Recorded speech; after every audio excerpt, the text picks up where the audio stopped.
지난 2019년 채용부터 에뛰아드가 2차 면접인 디스커션을 더 이상 하지 않고 사진 묘사와 팀 빌딩으로 2차 면접을 바꾸었습니다. 그런 것처럼 외항사들이 예전에 고수했던 2차 면접을 계속 진행하는 것보다는 조금씩 전형을 바꿔가는 경우가 있는데요. 이처럼 아름답게 표현하는 능력이 또 승무원의 능력이지 않겠습니까? 아름답게 표현할 수 있는 사물 묘사와 사진 묘사에 대해서 이번 시간에 알아보도록 하겠습니다. 여러분 안녕하세요. 제니TV의 제니쌤입니다. 이번 시간에는 외항사 2차 면접인 사진 묘사와 사물 묘사에 대해서 한번 알아보도록 하겠습니다. 외항사를 처음 준비하시는 분들은 2차 면접이 왜 이렇게 다양하고 많아? 라고 얘기할 수 있겠지만 항공사들이 한 5가지 정도 정해놓은 2차 면접 외에서는 크게 벗어나지 않기 때문에 워드 슈팅, 센텐스 슈팅, 그리고 사진 묘사, 사물 묘사, 디스커션, 그리고 저번 시간에 소개해드렸던 파트너 소개에서 크게 벗어나지 않기 때문에 6가지의 유형 정도만 분명히 이 안에서만 면접이 진행이 되기 때문에 크게 어려움이 없으실 거라고 생각합니다. 자, 그러면 사진 묘사는 무엇이냐라고 말씀을 드려볼게요. 사진 묘사는 면접관이 지원자한테 사진을 보여줘요. 어떤 사진이냐?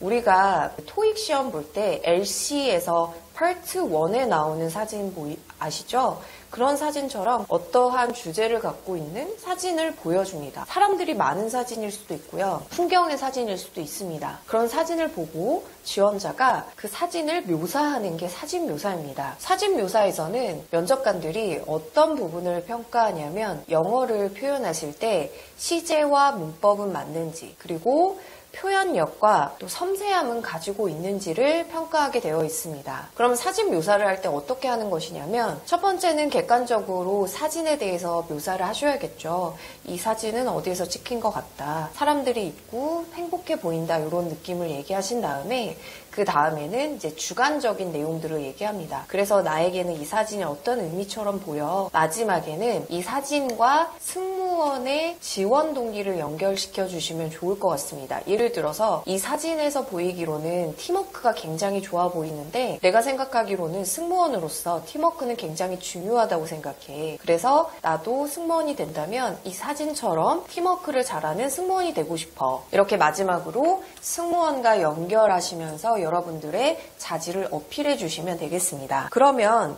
사진 묘사는 왜 출제가 되는 것인지 그 배경을 한번 살펴보면요. 예를 들어서 우리가 2가지 기내의 사건들이 있습니다. 첫 번째는 기내에서 여러 승객들이 오시지만 가끔은 눈이 안 보이시는 블라인드 패신저가 기내에 탑승하실 때도 있습니다. 그럴 때는 고객님을 자리까지 안내해 드리는 동시에 고객님께 세이프티, 그리고 서비스, 그리고 좌석에 대해서 구두로 생생하게 설명을 해드려야 되거든요. 마치 사진 묘사처럼 고객님이 눈을 감고 듣더라도 이 기내에 대한 모든 내용들을 생생하게 들을 수 있는 그 능력이 있는지 지원자를 평가하는 것 같고요. 그리고 2번째는 기내에서 가끔은 안전에 대한 사고가 일어날 때도 있고 승객에 대한 사고가 일어날 때도 있습니다. 그러면 이 문제를 우리 팀원들과 같이 해결하는 동시에 이 내용들을 상세하게 기내의 리더인 퍼서나 사무장에게 설명을 해드려야 됩니다. 그럴 때 어떻게 발달이 됐고 어떻게 전개가 됐고 지금은 어떤 상황인지 상세하고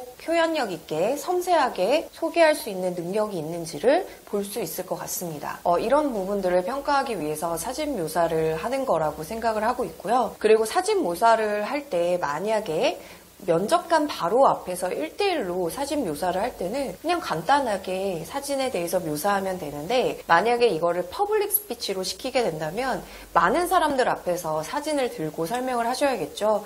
그럴 때는 자기 이름도 얘기하시고 또 청중을 바라보는 아이 컨택까지 신경을 써주셔야 되겠습니다. 자, 2번째는 사물 묘사가 조금 어려운데요. 사물 묘사는 좀 여러 가지 형태로 나와 있습니다. 사물 묘사는 보통은 짝을 지어서 사물 묘사를 하는데요. 에미레이츠 1차 면접으로 진행하고 있습니다. 또 다른 항공사에서도 사물 묘사를 시행을 하고 있는데요. 사물 묘사는 좀 여러 가지 형태들이 있어요. 설명을 드릴게요. 첫 번째는 사물 카드를 줍니다. 예를 들어서 물이 그려져 있는 사물 카드를 2명의 팀원들한테 주는 거죠. 그리고 한 명은 이 물에 대한 원래 용도를 설명하고 그 다른 지원자는 이 물에 대해서 어떻게 창의적으로 쓸 수 있는지 이것을 토의해서 같이 나와서 모아서 발표하는 형식으로 사물 묘사가 진행될 때가 있습니다. 그리고 가끔은 3명이서 사물 묘사를 진행하기도 하거든요.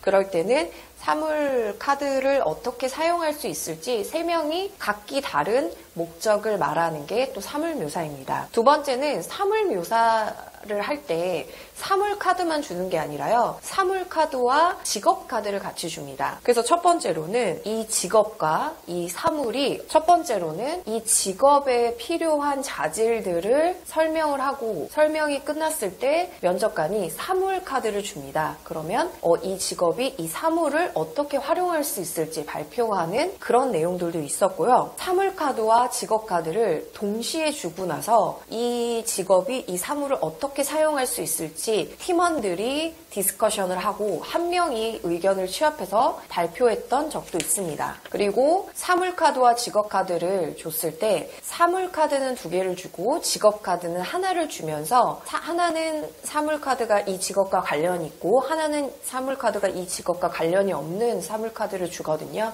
그랬을 때 이 직업과 관련 있는 사물 카드와 관련 없는 카드가 어떻게 사용될 수 있는지, 직업에서 이 사물이 어떻게 활용될 수 있는지 그런 것들을 디스커션하는 내용들이 있었습니다. 아무래도 면접관 앞에서 발표를 하다 보니까 자기소개와 통성명은 물론이고 청중을 바라보면서 아이 컨택을 해주시면서 발표를 해주셔야 됩니다. 2가지 팁을 드리면서 마무리하려고 하는데요. 첫 번째는 사물 묘사를 할 때 생각지도 못한 사물이 나올 때가 있습니다. 보통은 그렇습니다. 그래서 직업 카드와 사물이 연결이 잘 안 되는 경우가 많아요. 그럴 때 여러분들 표정 정말 주의해 주셔야 됩니다. 이거에 대해서 너무 고민하는 거 알겠지만 그래도 면접이기 때문에 면접관이 여러분들이 토론하는 모습도 다 보고 있거든요. 그래서 표정을 주의해 주셔서 긍정적인 표정으로 디스커션 하시고 그리고 너무 당황해하는 그런 표정보다는 차분하게 심호흡하시고 대답해 주시면 되고요. 그리고 사물 카드는 사물 묘사는 사진 묘사와 다른 게 팀워크가 좀 많이 요구되고 있습니다. 그래서 사물 묘사를 하실 때는 팀워크를 주의하셔서 면접관들은 계속 주시하고 있다는 거 여러분들 보셔야 되기 때문에 상대방을 배려하는 마음들 그리고 경청하는 태도 모두 답을 할 수 있도록 기회를 주는 그런 리더십 같은 것들을 발휘해 주시면 사물 묘사 그리고 사진 묘사 잘 하실 수 있을 거라고 생각합니다.